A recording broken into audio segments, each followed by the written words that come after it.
ہمارے دل کے اندر نمازوں کا شوق ہونا چاہیے، نماز کی محبت ہونی چاہیے، نماز سے دل لگی ایسی ہو کہ جو ہی اذان ہو اس کے بعد تمام کاموں کو روک کر ہم سب سے پہلے نماز پڑھیں۔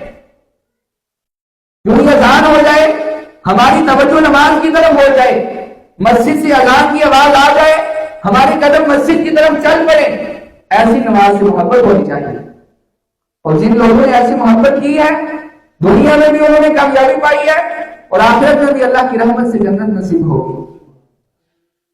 وگرنہ نمازوں میں سستی کر کے، غفلت کر کے آج تو ہم دنیا میں 40 50 60 سال کی زندگی گزار دیں گے، لیکن اس کے بعد جو قبر کا معاملہ شروع ہونا ہے وہ بڑا سخت معاملہ ہے۔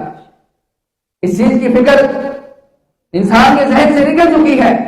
آج انسان کو اسی بات کی فکر ہے پیسہ کیسے کمانا ہے، کہاں سے لانا ہے، کہاں خرچ کرنا ہے، بینک بیلنس کیسے بڑھانا ہے، اپنے روزگار کو کیسے چمکانا ہے۔ تو یہ ساری چیزیں ضرورت ہیں۔ اصل فکر انسان کو نماز کی ہونی چاہیے، اور اصل فکر انسان کو یہ ہونی چاہیے کہ انسان کا اگلا مقام کیا ہوگا۔